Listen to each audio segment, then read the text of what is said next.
UP तक अब 80 लाख लोगों का परिवार, आपका बहुत बहुत शुक्रिया। ये मेरी दिली ख्वाहिश है कि जब तक मोदी जी जिंदा रहें बनारस से ही लड़ें और बनारस के ही संसद बने। और सुनिए, बनारसी साड़ी का वो मुद्दा है कि भीख मांगने को मजबूर है बुनकर। किस गली की बात हो रही है? प्रधानमंत्री नरेंद्र मोदी अपने संसदीय क्षेत्र में 41वें बार आ रहे हैं और इस बार तोहफों की बारिश के रूप में कुल 29 परियोजनाओं की सौगात दे रहे हैं, जिसकी कुल लागत लगभग 12,000 करोड़ रुपयों से भी ऊपर की है। लेकिन अभी तक के चौमुखी विकास की बात करें, बनारस की जिस तरह से दावे किए जा रहे हैं, और इस बार के सौगात की भी बात करें, तो मुस्लिम समाज क्या इस बारे में सोचता है, क्या मानता है, इनसे जानने के लिए इस समय वाराणसी के इस ज्ञानवापी मस्जिद के ठीक बाहर हम आ पहुँचे हैं, जहां अभी जुमे की नमाज हुई है। तमाम यहां पे नमाज अदा करके अकीदतमंद लोग यहां पे मौजूद हुए हैं। इनसे जानते हैं कि आखिर जिस तरह से प्रधानमंत्री नरेंद्र मोदी है और बनारस के हमारे सांसद भी हैं, वो जब आते हैं सौगातों की झड़ी लगाते हैं। आप लोग क्या मानते हैं, यहाँ का जो अल्पसंख्यक वर्ग है वो क्या मानता है? देखिए, हमारे पहली बात कि वो देश के प्रधानमंत्री हैं, वाराणसी के सांसद हैं, और जिस हिसाब से वो बनारस में जब भी आते हैं हम समझते हैं कि 21-22 बार आ चुके हैं। 41वीं बार आ रहा है? नहीं, 21-22 बार हुआ है हमारे हिसाब से सोचने में। और ये देश के हमारे लिए बड़ी खुशी की बात है कि जब वो आते हैं तो 10,000, 12,000, 15,000 करोड़ वाराणसी के लिए देते हैं और बनारस के लिए विकास के लिए देते हैं।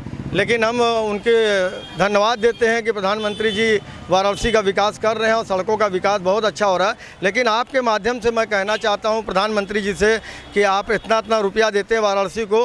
बनारस गलियों का शहर है, हज़ारों साल पुराना शहर है और ये गलियों का शहर है। सड़कों पे विकास उनके पैसे से बहुत हो रहा है, लेकिन गलियों में नहीं झाँका जा रहा है। तमाम गलियों में जाके देखेंगे तो रंग रोगन नहीं है, चौका पत्थर उखड़ा हुआ है, सीवर लाइन बह रही है, लेकिन गलियों के अंदर कोई उनके पैसे का यूज नहीं होता है। जो पैसा के यूज हो रहा है वो सड़कों पर हो रहा है। हम आदरणीय प्रधानमंत्री जी से मांग करते हैं कि प्रधानमंत्री जी जो वाराणसी के सांसद और देश के प्रधानमंत्री हैं, मैं उनसे मांग करता हूं कि ये प्राचीन शहर है, बनारस गलियों का शहर है, बनारस सड़कों का शहर नहीं है, बनारस गलियों का शहर है। अगर आप राजघाट से निकलेंगे तो आप लंका बीएचयू पहुंच जाएंगे, गलियों से नहीं पहुंच जाएंगे। और इस गली से गली का विकास नहीं हो रहा, गली में सीवर लाइन, चौका पत्थर उखड़ा पड़ा हुआ है। हम प्रधानमंत्री जी से मांग करते हैं कि इतना पैसा दे रहे हैं, सारी चीज़ 12,000 करोड़ कम नहीं होता है।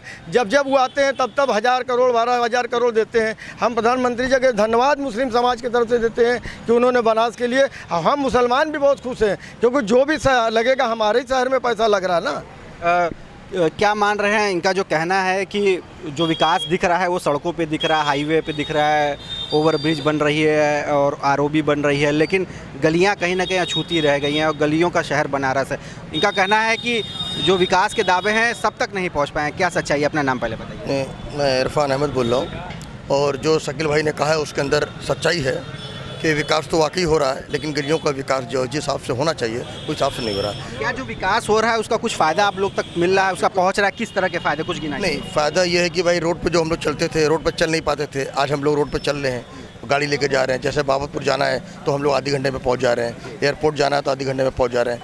यानी जिस रोड पे भी जा रहे हैं रोड बहुत अच्छी बनी है और विकास हो रहा है। मैं जानता हूँ, ये मेरी दिली ख्वाहिश है कि जब तक मोदी जी जिंदा रहें बनारस से ही लड़ें और बनारस के ही संसद बने। बहुत बड़ी बात आपने कही मुस्लिम वर्ग से कि मोदी जी हमेशा जब भी लड़ें बनारस का ही प्रतिनिधित्व करें, देश के प्रधानमंत्री के साथ साथ बनारस के सांसद रहें। क्या मान रहे हैं आप लोग जिस कम्युनिटी से बिलोंग करते हैं, बनारस को कितना फ़ायदा हुआ है जब जब प्रधानमंत्री आते हैं, सौगात देते हैं?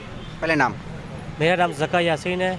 मोदी जी हमारे प्रधानमंत्री जब भी बनारस आते हैं सौगात लेके आते हैं और इससे सभी को फ़ायदा मिलता है। इसलिए कि खाली हिंदू या मुसलमान को बनता है, सबको जितना होगा तो सबको इसका फ़ायदा मिलेगा और विकास हो भी रहा है। लेकिन थोड़ी सी दिक्कत ये हो रही है, हम लोग की जो गलियां हैं, शहर बनारस शहर की गलियां हैं, इससे बहुत दिक्कत हो रही है। रास्ते सही नहीं मिल पा रहे हम लोग को, आने जाने में बहुत दिक्कत होती है, गड्ढे हैं और सीवर लाइन की बहुत सबसे बड़ी प्रॉब्लम है। सवाल आप ये बताना चाह रहे हैं, जो यहाँ तक मैं समझ रहा हूँ कि जो काम हो भी रहा है, गलियों तक पहुँच भी हुई है, वो गुणवत्ता वाली काम नहीं हुए हैं, क्वालिटी बहुत काम का अच्छा नहीं रहा, ये शायद कहना चाह रहे हैं। तो क्या इसमें सच्चाई है? प्रधानमंत्री इस बार भी आ रहे हैं बनारस, 12,000 करोड़ की सौगात दे रहे हैं, 19 परियोजनाओं का लोकार्पण और 10 परियोजनाओं का शिलान्यास कर रहे हैं। क्या बनारस का जो मुस्लिम समाज है वो इससे खुश है? विकास के जो दावे हैं वो कितने सच मान रहे हैं? पहले अपना नाम। बिस्मिल्लाहिर्रहमानिर्रहीम। मैं सरफराज अहमद, राष्ट्रीय बुनकर एक्शन कमेटी का अध्यक्ष। देखिए, प्रधानमंत्री ने जो वादा किया उन्होंने पूरा किया और 12,000 करोड़ की योजना है जो अब तक बनास में हुआ है क्रियान्वित, बहुत अच्छी तरह से हुआ है। कुछ अफसरों की लापरवाही ज़रूर रही है, काम करने की श्रेणी और क्वालिटी में खराबी आई है, मगर इसमें दो राय नहीं, क्योंकि हमने भी बढ़ चढ़ के हिस्सा दिया है, इसका जवाब भी हमने दिया है। मेयर का वोट आप देख लीजिए कहाँ से जादू की तोड़ तो किसने वोट दिया, ये कहाँ पैदा नहीं ना हो गया, ये तो मुसलमानों का ही था सहयोग था। ये मुसलमानों ने बढ़ चढ़ के वो हिस्सा लिया, तब ये रिजल्ट आपको नतीजा मिला है कि बनारस में मुसलमान भी उम्मीद रखा है कि हम एक सांस्कृतिक राजधानी के निवासी हैं और हमने एक प्रधानमंत्री चुना है, अपना सांसद चुना है, बनारस ने चुना है। क्या मान रहे हैं कि वाकई में ये जो विकास के बात कही जा रही है और लगातार सौगातों की झड़ियाँ लगाई जाती है प्रधानमंत्री के दौरे के साथ, उसका कितना फ़ायदा मुस्लिम समाज को मिल रहा है? मुस्लिम समाज इससे खुश है? पहले नाम।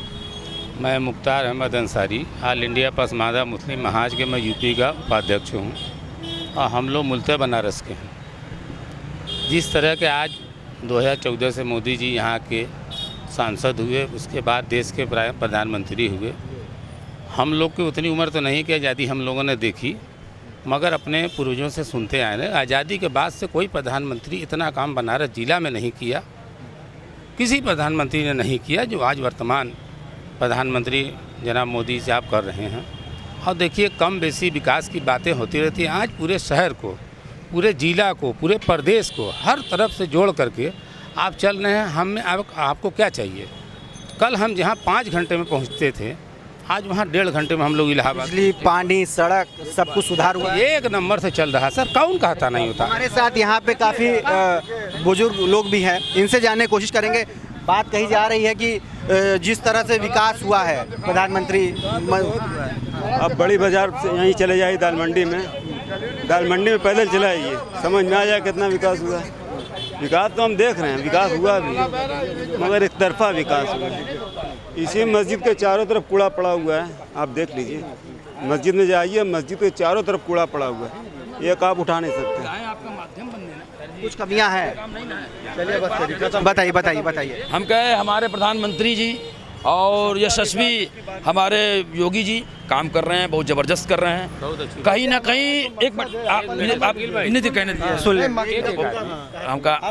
हम मोदी जी, योगी जी हमारे लिए सब कुछ, हमारे मुख्यमंत्री हैं और ऐतिहासिक चीफ मिनिस्टर हैं जिन्होंने 100 से ऊपर बार बनारस के लिए आए हैं। लेकिन हम योगी जी से भी मांग करते हैं कि प्रधानमंत्री का जो पैसा 12,000 करोड़ और 10,000 करोड़ आता है, बनारस गलियों का शहर है, ये बात समझ लीजिए, और हज़ारों साल पुराना शहर है। ये बात आप बोल चुके हैं, बता चुके हैं इनकी बात सुन लीजिए। देखिए हमारा जो शहर है कदीमी है, भाई भी अपनी जज्बात बयान कर रहे हैं, वो सही बात कर रहे हैं।